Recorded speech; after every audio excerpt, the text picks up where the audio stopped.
Welcome to episode 13 of the Second Sex series. Today we unravel the myth of woman as mystery, a powerful illusion that has long obscured truth, upheld patriarchy, and denied women their subjecthood. We're diving deep into excerpts from Simone de Beauvoir's seminal work, The Second Sex. Our mission today is to really understand what this myth of woman as mystery actually is. Right. How does it work? How does it manage to stick around? Why has it been so, well, useful for some people? Mm-hmm. And maybe most importantly, what does it hide about the actual lives of women and what genuine human relationships could potentially look like? Yeah, that's the core of it. And here's the question that kind of kicks us off. Ah. Why does this whole idea of the mysterious woman, why does it feel so familiar, so ingrained? We see it everywhere, right? Literature, movies. Oh, absolutely. Everyday conversations even. Exactly. Is it just, some romantic notion, or is it something, as Beauvoir really digs into, is much more complicated, maybe even actively harmful? Let's try and unpack what she reveals here. Okay, so Beauvoir makes, an absolutely crucial first move. She pulls back the curtain right away, showing us that this so-called mystery, it isn't really about women themselves. Oh. It's about a myth. She makes this really stark distinction between the myth of woman and the messy, diverse reality of actual women. Okay, so it's not like a description of reality, but something else entirely. Precisely. It's presented as what she calls a static myth.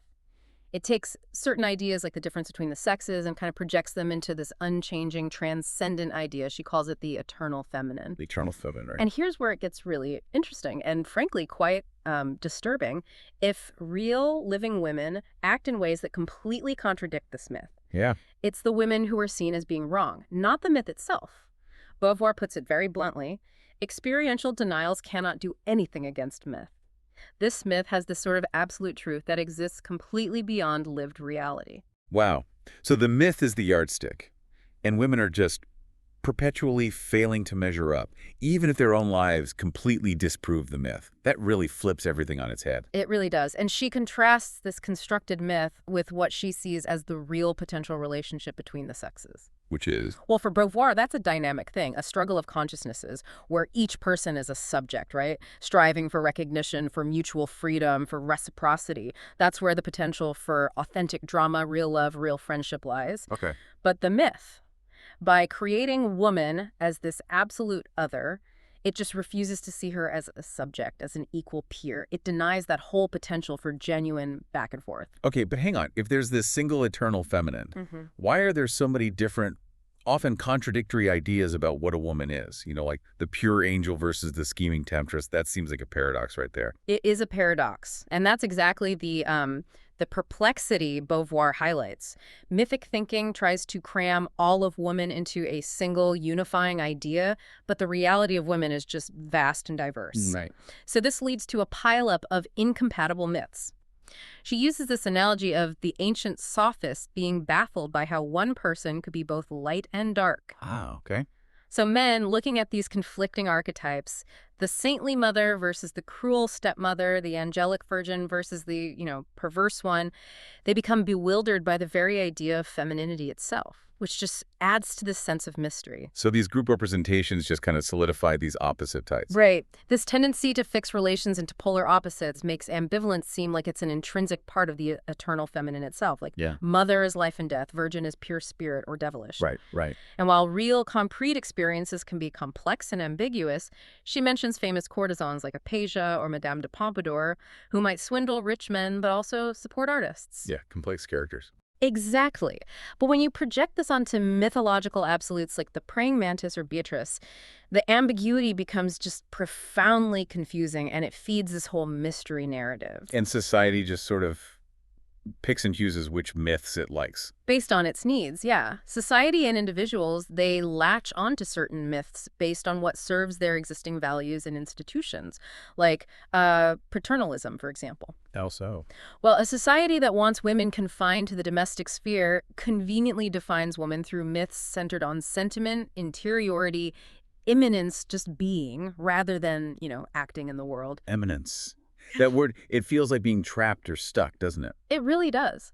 Beauvoir argues that every human being has both immanence, our given reality, our body, our situation, and transcendence, our capacity to act, to project ourselves into the future, to pursue goals. Okay. But when society offers someone no goals or actively prevents them from achieving them, their potential for transcendence just sort of collapses back into uselessness, into immanence. And that's what she says happens to women. This, Beauvoir says, is the fate assigned to women in patriarchy. But she is absolutely clear. This is not a natural state or a vocation, any more than being a slave is a slave's vocation. It's a consequence of their imposed situation. And she gives the example of Auguste Comte identifying woman purely with altruism. Yes, that's a perfect illustration. Defining woman as altruism isn't describing how women are. It's imposing a categorical must-be. It guarantees men rights to her absolute devotion and self-sacrifice.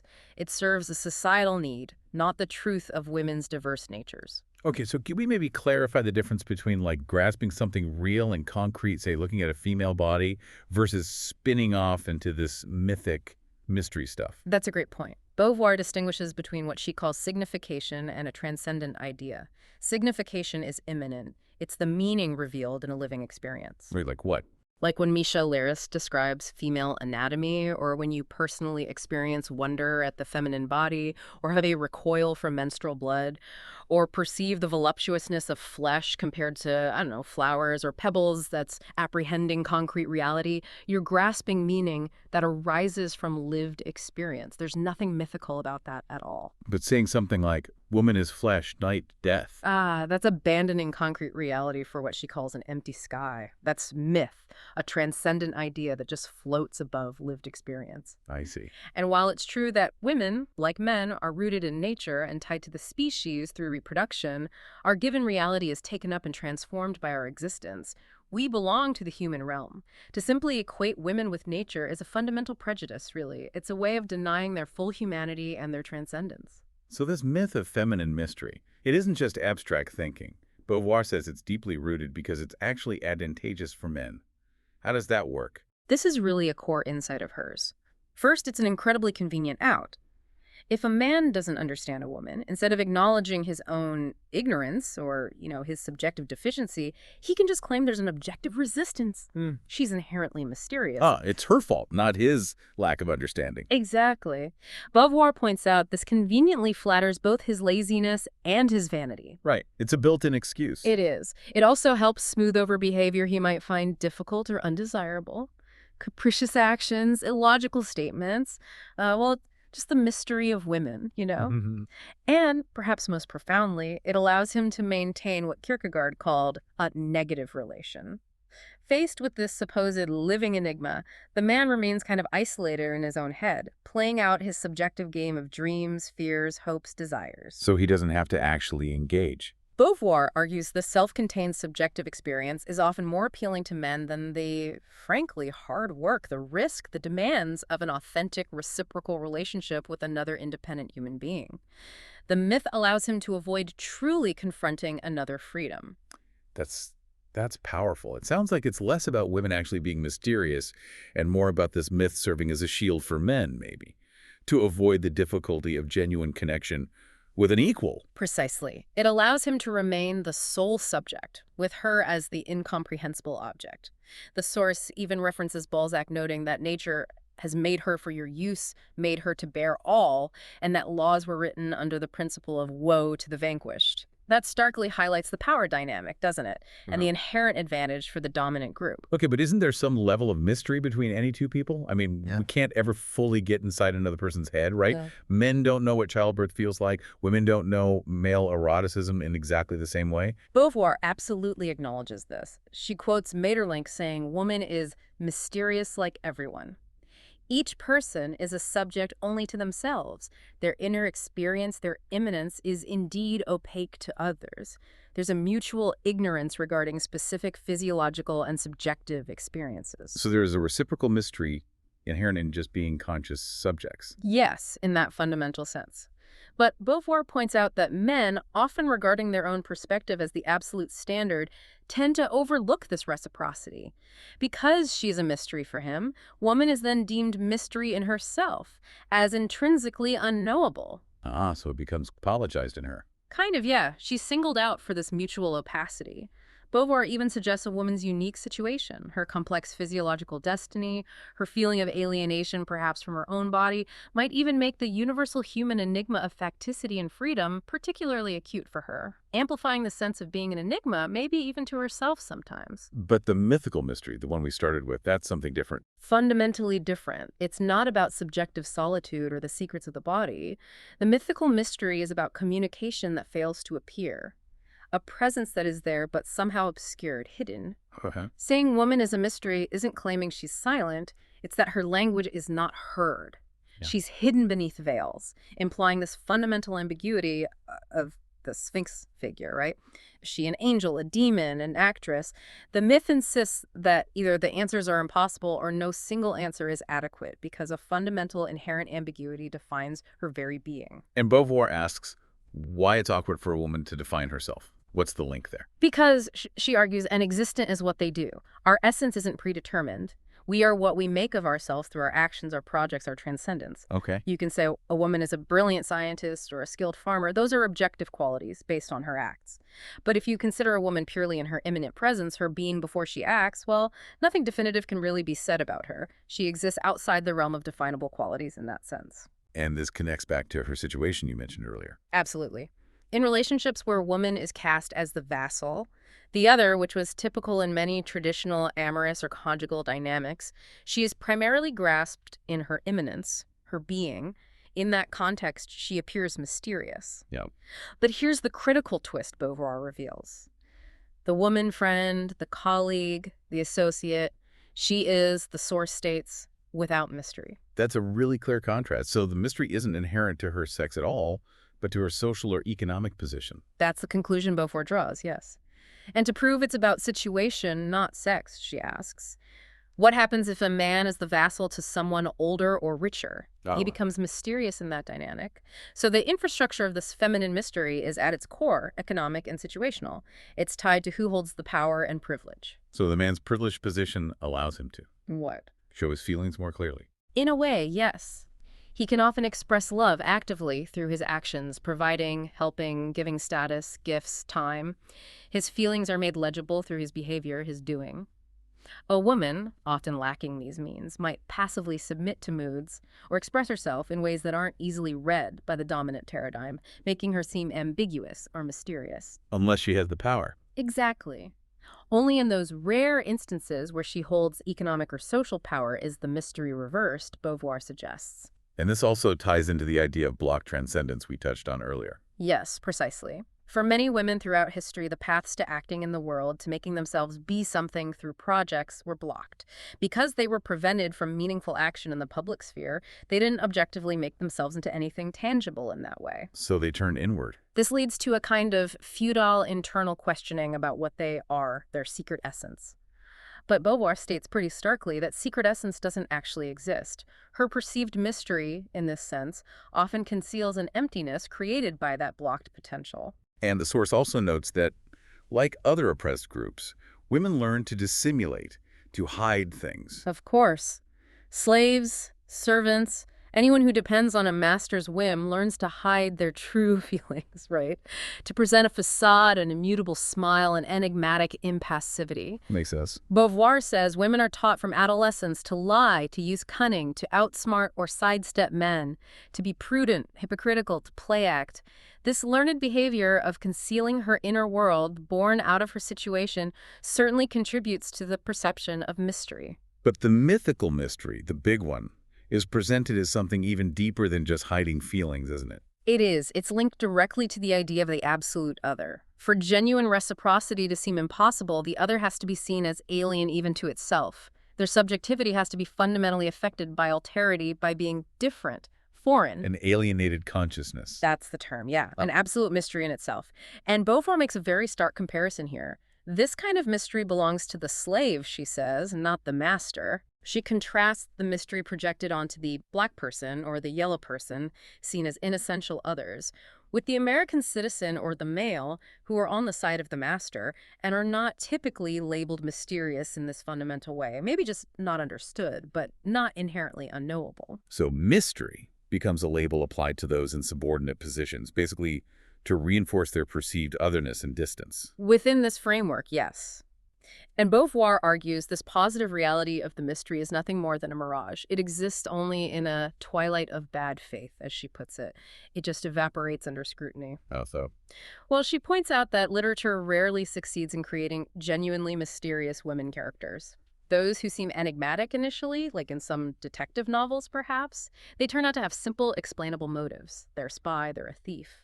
The complexity was in the plot, not some intrinsic, unknowable essence of the woman. The mystery, she concludes, is never more than a mirage that just vanishes when you get close to it. It sounds like these myths are ultimately just creations designed for a purpose, tools almost. Absolutely. The myth of woman is a luxury, she argues. It truly flourishes when men have escaped basic subsistence needs and have the leisure time to indulge in these kinds of fantasies. Right, you don't see subsistence farmers spinning elaborate myths. Exactly. The farmer, the peasant, the medieval artisan, the modern worker facing daily survival, they don't have the luxury of constructing these elaborate, idealized statues of femininity. Their relationships are usually too grounded in immediate, practical reality. It's the eras and classes with leisure that built these often contradictory images. But this wasn't just harmless daydreaming, though. No, definitely not. This luxury was guided by interest. While sparks of myth might arise spontaneously from experience, patriarchal society deliberately solidified these into transcendent ideas to justify its own structure. How were they imposed? Imagistically, she says, through religion, tradition, language, stories, songs, film, all these things shape how people see themselves and others. Even individuals struggling in harsh realities would sometimes use these myths to kind of sublimate modest experiences. Like what? Like a cheated man calls the woman a slut. A man dealing with impotence projects a praying mantis image onto women. A man happy with his wife calls it harmony, with a capital H. It offers a taste for eternity at bargain prices, she says. It makes small, often difficult emotions feel like reflections of timeless, grand ideas, which, flatters vanity. So it replaces the messiness of lived reality with a neat, static idol. Precisely. It's a trap of false objectivity. What Beauvoir calls the immobile contemplation of a mirage. It substitutes a fabricated image for the dynamic, complex reality of actually engaging with an autonomous human being. Beauvoir quotes Laforgue's really powerful lines here. Kill them since we cannot seize them, or else reassure them, instruct them, help them give up their taste for jewelry, make them real, equal companions, our intimate friends, associates in the here and now. Yeah, that really captures the alternative Beauvoir is advocating for. She argues men have absolutely nothing to lose by abandoning this fantasy and seeing women as they actually are. Living reality is a far richer source of drama and wonder than any worn-out myths. She points out that women were often most genuinely cherished, not in supposedly romantic periods like the feudal age or the 19th century, but in times when men regard them more as peers, like the 18th century. And she cites literary examples like Les Liaisons Dangereuses, Le Rouge et le Noir, a farewell to arms heroines who were incredibly compelling and real, but without any of that mythical mystery baggage. Exactly. Recognizing a woman as a fellow human being doesn't strip experience of richness. Intersubjectivity, diversity, intensity, they all remain. Rejecting myths doesn't kill poetry or love or dreams. It simply demands that behavior, feelings, and passion be grounded in truth. She also notes Laforgue, highlighting how women's overdeveloped sex and being treated like a doll are consequences of her historical slavery and idleness. So bringing this forward a bit to a more contemporary perspective, where does this leave women today, or at least when Beauvoir was writing? Well, Beauvoir wrote that in her time, it was still incredibly difficult for women to balance their developing status as autonomous individuals with the lingering expectations of their traditional feminine destiny. A conflict. A huge conflict. This created awkwardness, discomfort, leading them sometimes to be called a lost sex. Men, she observed, were beginning to accept them as peers professionally or intellectually maybe, but still subtly or overtly expected them to remain the inessential other in personal life. Right. This split expectation really tears women apart. Think about it. A man's public life and private life are often integrated. His work might even enhance his perceived masculinity. But a woman's public successes could often be seen as a contradiction to traditional femininity, which demanded she be an object of contemplation, not a subject of action. That sounds like a really painful double bind. It absolutely is. But she also saw signs of change even then. Perhaps men's sensibility and sexuality were evolving.